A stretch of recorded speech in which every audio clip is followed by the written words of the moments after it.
You programmed some movies for the festival. We're going to touch on why you picked those movies. You picked 5 of them. I'm going to ask you, I hope I'm not putting you on the spot. Can you tell people what they are? Sure. They are All the President's Men, The Insider, Malcolm X, Network, and Rashomon. Is there a theme that runs through those movies for you as to why you picked them? There is. I think the theme is truth and the pursuit of it. And I think for me, really when I started thinking about the movies I wanted to pick, it's interesting how what leapt to my mind was thinking about the state of journalism. And sort of then I started thinking about all these movies that have meant things to me and that have really sort of portrayed and sort of really promoted the idea of good journalism. So that's where like All the President's Men leapt to mind. If you're gonna do it right. Here are my notes. If you're gonna hype it with the facts. I don't mind what you did. I mind the way you did it. Right, that comes first. Yeah, and but All the President's Men and Network and The Insider were really like to me a triptych that like movies that I've gone back to over and over again, and they were obvious. And then I think when I thought of, well, what are other movies rather than, oh yeah, I could go and say, I want to pick Spotlight, but that movie was made 15 years ago. But I was like, no, this is really about truth. And so when I thought about it, then that's where like Rashomon came from, which was more of a primer on the nature of truth. Is it possible to tell it? Who's telling it? Can you ever understand what possibly is it based on? Then Malcolm X just came from the standpoint of A, I love Spike. B, here was a American icon who was telling a truth about our country that wasn't necessarily being trafficked in and or heard by others at the time and since. And he's a truth teller that I feel like is a voice that still needs to be heard. Yeah, I don't have the exact quote from the New York Times after Malcolm X's murder, but in the Times obituary of Malcolm, they talked about all his magical gifts, but that he unfortunately used them for evil, right? Now, that part, the end of that sentence, I know I have right. I didn't know that. Yeah, it gives you a sense of the times. I mean, was reminded of that also with the way people who we now associate with sort of being on the just side of justice, their vehemence and anger about Tommie Smith and John Carlos at the 1968 Olympics. Like, how could Howard Cosell, Brent Musburger, these people who were very much against it, and then at least later had the courage to say, I was mistaken in that belief. Well, again, in terms of what informed my selections, like we're living in a crazy world and a crazy universe right now, and parsing what is true, what is not.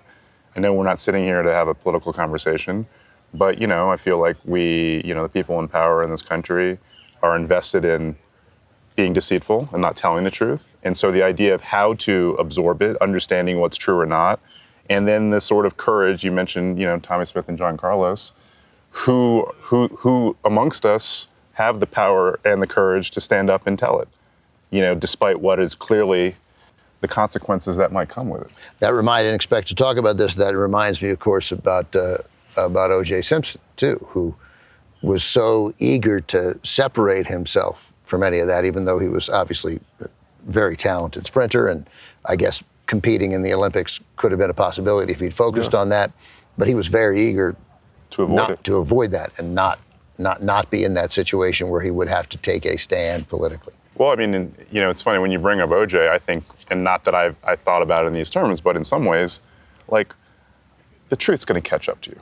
All the President's Men, The Insider. What's the other journalism movie? Network. Well, Network, if it's, Okay, so Network is not based on a true story, but the Insider certainly is, and All the President's Men are. And Network certainly could have been. But what is then O.J. Simpson, Made in America, the story of the murder, of the trials, and of America's reaction to it, and looking back historically at why America had that reaction to it. So what is your responsibility to the truth as a documentarian that is separate from Alan Pakula's responsibility to tell the story of All the President's Men, which is, again, sort of an important true story? Well, it's interesting. I think that, like, my responsibility will be slightly different from Alan Pakula's and be slightly different, but more in line with Woodward and Bernstein. Carl Bernstein said, I think all good reporting is the same thing, the best attainable version of the truth. Right. Something I subscribe to. There's many ways to be a documentarian. You can tell stories in all different types of ways. And I'm someone that sort of comes from a journalism background. I like interviewing people. I like advancing the story of whatever the subject matter that I've chosen, even if it's an event that took place in the past. So that means that I'm trying to do interviews with people and trying to uncover actual facts or truth, as well as perspectives that didn't exist before. And I think that quote, I sort of live in service of that. There's no way for me to say this is the absolute truth, but my job as a documentarian is to coalesce all the perspectives that exist, that maybe, by the way, exist further 20 years hence or 30 years hence or 40 years hence, and put them together in a way that shines new light on that topic. I think with OJ, the goal was to take something that everyone really focused on for that 2-year period from a murder through a trial, and we were really myopic and like, what's it about in this person? And when I looked at that story and I looked at the person at the center of it, I'm like, well, this is a story that didn't start there. If you don't understand the journey of him personally, who he was, where he came from, if you didn't understand the journey of, African Americans in terms of migrating to California, what happened sort of with people in Los Angeles, their relationship with the police, all of which led into this stuff with the trial, combined with what happened with him afterwards, which sort of led to a further sort of Shakespearean quality of his life and sort of the karmic aspect of what happened with him. That was a perspective that I realized if you put them together, that hadn't existed. Yeah, so you definitely consider yourself a journalist, and you should. I'm not questioning it. I just know that I've been more than one documentarian I've talked to. I did a series of interviews for the International Documentary Association, for the IDA, like sort of, career arc interviews, 2-hour interviews in front of an audience in LA. And one of them was Werner Herzog. And I just remember him saying, no, I am not a journalist. Like, he will make a point that he's not a journalist. He believes he's a truth teller, but he would not describe himself as a journalist. I think journalism, being a journalist, being a documentarian, being a filmmaker, they're all sort of versions of something. We're all storytellers. The journalist has, 100% hewn to the truth. There's many ways to be a documentarian. Werner Herzog, he voices his own docs mostly. He goes out in the world and sort of takes on whatever sort of natural sort of phenomenon that exists. He's not I understand that, and I don't think documentarians should be held to the standard of being journalists. No, right. I got you. I do think, though, if you purposely obfuscate, if you are sort of offering a portrait that is untruthful, then I have an issue with that. Sure, that's a different issue. You can be not a journalist and a documentarian and still not obfuscate. Yeah. Not tell the. So that's an interesting idea. So then in like a movie like Malcolm X, right, where you take this part of Malcolm's life, explore it deeply, get as good an actor as we have in the United States to play Malcolm. There's one speech that I remember most from that movie is in the middle of it, every time you break the seal on that liquor bottle, it's a government seal you're breaking. Oh, I say it and I say it again. You've been had, you've been took, you've been hoodwinked, bamboozled, led astray, or run amok. This is what he does. So, that speech directly never happened, right? It appears, that was my investigation, and it turned out others were into it too. But there's no question that movie gave you a sense of truth about who Malcolm X was. Again, it's a powerful one. There are facts, and then there's truth. And I do think, and then there's the essence of truth. And I think that if you are offering, and I think in feature film specifically, if you are offering a portrait of a character or a portrait of a story that is truthful, and certain things are used to game the truth in that way, or help get, whatever, I'm fine with that. You can't do that in a documentary, right? But you can do that in a feature. And yes, I think you could parse this further. If that movie is based on Alex Haley's book, The Autobiography of Malcolm X, like if we want to have a conversation about Alex Haley and the nature of truth and who he was based on roots in alcohol, like we go in this whole, so I think what you said is correct. It's the imprimatur, it's the intent, it's sort of like Malcolm X as a film is a truthful representation of this person. Having said that, it is not Manning Marable's book. Right. So it is not the complete truth. It is not an investigative look at this person. It is a representation of an icon through the lens of another author for a mass audience. This tube is the gospel, the ultimate revelation. Then a movie is totally made up, Network. And this one's too long for me to read all of. But there is perhaps in this movie that is Patty Chayefsky screenplay, Ned Beatty's 4-minute speech is arguably those are arguably the truest words ever spoken in a feature film to me. You don't want to read all 4 minutes of that? But I mean, I tell you what, right? You have meddled with the primal forces of nature, Mr. Beale, and I won't have it. It is ebb and flow, tidal gravity. It is ecological balance.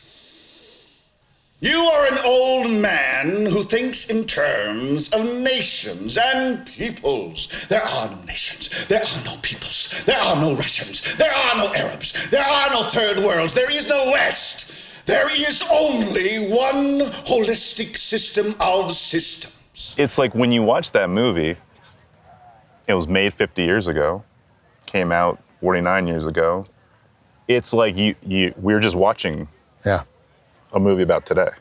Right, and yet there aren't movies that exist like this today, which is why this movie is chosen. You're saying there aren't movies like this? No, and whether it's like, again, from what he just said, because of what he just said, what are the market forces that prevent these type of movies from being made? Right. What is the holistic system of systems that those kind of movies buck up against? Yeah. And that's frustrating. Yeah, that's a downer. And so what I was going to say, you just said that this is a movie unlike The Insider and All the President's Men that is made up. But it's the truest movie of any of these 5 movies. That's right. The essence of what our priorities are is contained in that movie. It's contained in that movie. That's right. Then why Rashomon? Then what is Rashomon seems to it's your balance of saying I'm going to spend a lot of time here talking about the truth and how important it is, but in the sense that what is this movie? You know, again, famously, I think a lot of people have exacted their own version of Rashomon in their work for the last 75 years. But this is the OG. Yeah. This is a movie told from the perspective, one event, 4 different people. What the fuck happened? Right. And this speaks to the very nature of the truth. Is it possible to ever understand what happened? For what I do for a living, right? I'm going and interviewing people. When I interview people that I'm talking to you about something that only you would know. You're the source. How am I supposed to know if what you're telling me is the God's honest truth? I have my own lie detector meter, but in the end, I'm allowed to put your words in my film, but someone else, if it happens to be you share this recollection with someone else, they're going to have a different perspective.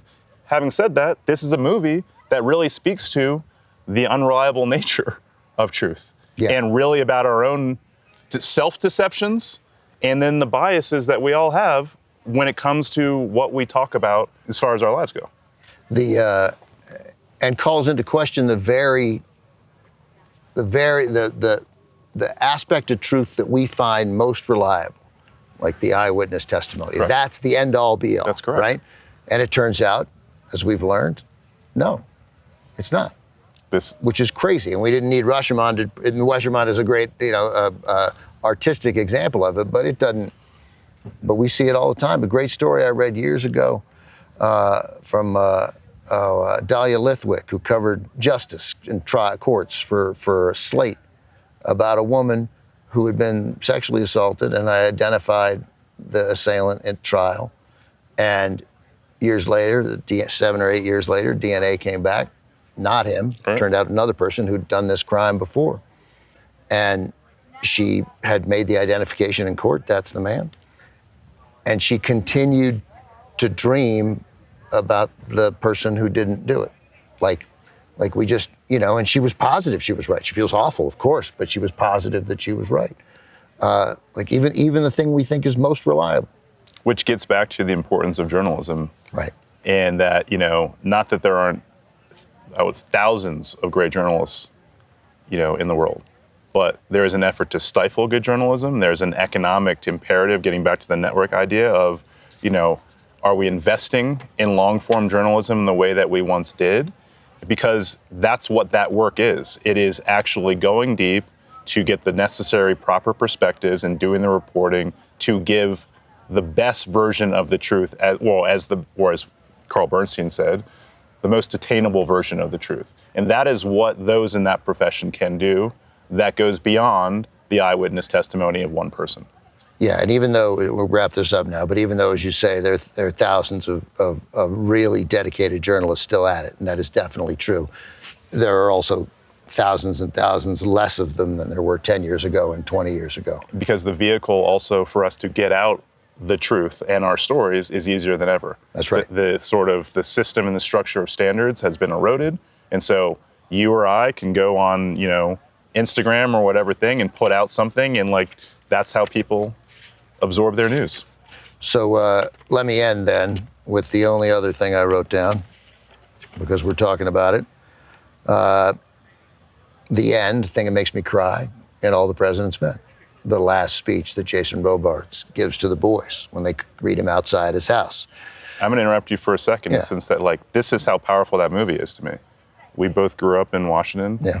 Ben Bradley is a legendary figure. Yeah. When I think of Ben Bradley, I think of Jason Robards. That's right. who is in my head That's as right. that person. Yeah, that's right. But That's right. continue. No, that's it.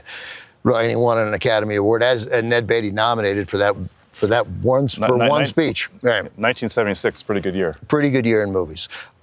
He says to Redford and Hoffman, The results of the latest Gallup poll? Half the country never even heard of the word Watergate. Nobody gives a shit. I mean, again, doesn't get better than that. And this is in my brain, where I went with that. We have Jason Robards as Ben Bradley telling Robert Redford and Dustin Hoffman as Woodward and Bernstein this. And I'm like, can we go back to this Right. and our priorities? we can have both. We can have both, but did we it. certainly, Yeah. the imbalance is not okay. And we've skewed one way in a way that, anyway, this is why these movies have been selected by me. But these are all movies that to me are mandatory viewing if you care about America and you care about a republic and you care about the concept of truth. All the President's Men, The Insider, Network, Malcolm X, Rashomon, Ezra Edelman, guest director Telluride. Thanks, man. Thanks, Great man. talking to you. You too.